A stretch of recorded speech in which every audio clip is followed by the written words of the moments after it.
Hola bandidos, ¿cómo estamos? Welcome to Mel's Magic Official. I'm Magic Mel, and this is Charles, one of my angels. Welcome to episode 13 of season 10. You know what? I went downstairs to get something and I forgot what I was getting. And then I just had an insight, hey, give you some book recommendations. So I perused my little library and I pulled out a few books that were quite impactful for me. One of them is the story Down Below by one of my muses, Leonora Carrington. She's an amazing surrealist artist. And she went down to the tinieblas, the twilight zone, let's put it that way, literally down below, into the abyss of madness. She came back out again. And she wrote this book about her experience about it.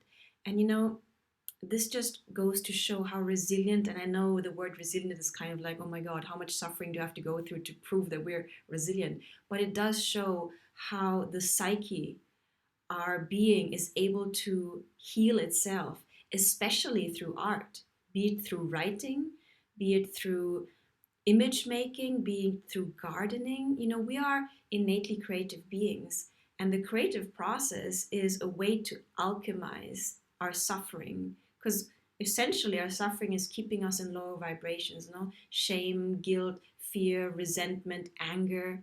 So through processing your pain, your suffering into images, not only will you guide your own psyche through it, because as you create the images, it reflects back to your own process, you will be able to inspire other people and be a pathfinder, a way shower, a lighthouse for other people, an inspiration for other people.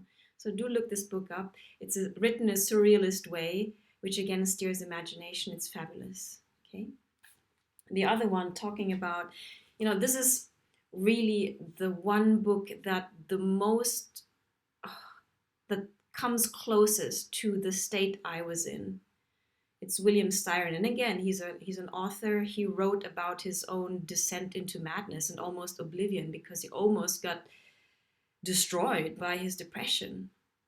So read this if you're, it literally says a memoir of madness. If you want to get in touch with the sense of just suffering, mental suffering that one can go through. It's horrendous, but it's also enlightening in its own way. Okay. Then I spoke to you about Teal Swan. She's an interesting one. Do look her up. She has a lot of videos. And she suggests, or she has her own methods of healing, and one of them is she calls the completion process. Remember what I told you about aspects of our psyche, our consciousness, our energy body being frozen in our trauma pockets? So look at it as the missing piece of the puzzle. We're walking around and we feel like part of our energy is missing, because that puzzle piece is your own suffering that needs to be processed. In the last episode, I encouraged you to have the courage to witness your own pain, if needed, with support. But healing cannot take place if we don't witness, if we're not connecting to our own pain. And the healing takes place through that process. And healing, remember, has to do with coming back into wholeness. Not to say that we were broken or anything, but to reconnect with our wholeness. She calls it the completion process. So look this book up too. Then there's, of course, Gabor Mate. I mean, I don't know him personally, but I feel so connected with the way he shares. Look him up also. He has so many talks on YouTube. He's so empathetic and so human in his delivery also. This is one of his books, very impactful for me in my own journey. When the body says no, and he stipulates, he's a doctor, that a lot of our autoimmune sicknesses have to do with the body eating itself. Why? Because at the root is a lack of self-honoring, of honoring our own boundaries. Imagine a system, your body is a system. It reaches a point where it's giving you signals like, I can handle this, I cannot handle this. This is good for me, this is not good for me. And you're just overriding those signals. I'm not judging you. I did it myself, and I suffered tremendously because of that. So you not heeding the signals of your body, overriding your own boundaries. Eventually, the body doesn't know anymore, basically assumes that it can just be invaded by other people's demands, by other people's expectations, by other people trespassing your own needs. You basically abandoning yourself, betraying your own needs. Read his book. When the body says no, take it seriously. Otherwise, what do we get? Overwhelm, exhaustion, burnout, breakdowns, extreme physical illness, and push comes to shove, death. The body speaks to us in subtle ways. If we don't heed the message, it will scream louder because it's only trying to get your awareness to its own messages. And the body strives for wholeness, for healing. It's trying to balance, but it needs your cooperation.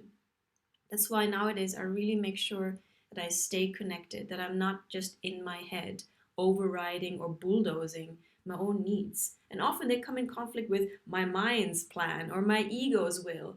You know, in June, I took 1.5 months off doing anything. I was just vegging out at the beach. And my mind was guilt tripping me with like, don't you have stuff to do? Now that you have the time, you're just lounging around. That's just old programming, guys. Rest is a key element of healing.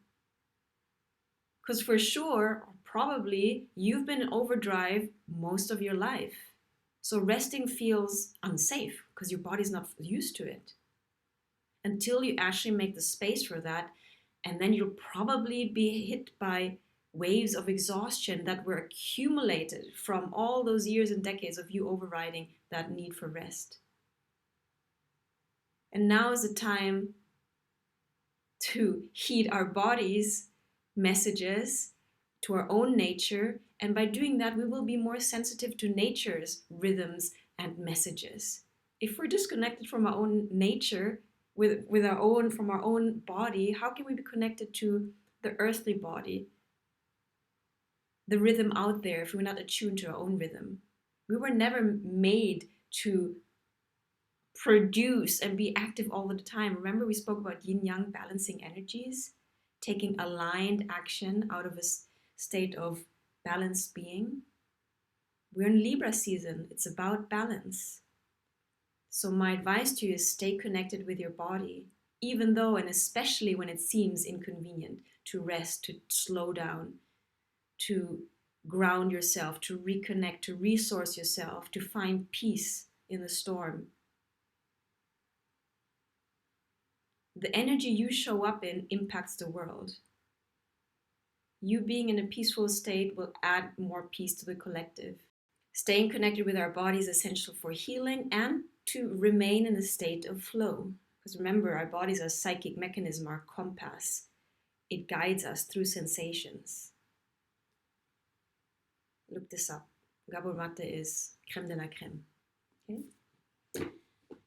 And the last book for now is Aldous Huxley. This came to me through a friend of a friend randomly, but remember, nothing is random in this universe. So this was a very good read, a series of lectures of Aldous Huxley about enlightenment, realizing that we are a spark of the divine, that the divine is not some separate entity out there hovering over us. It's up to us to create, to reconnect to the spark of divinity that's inside of you, and to express it and to bring it out.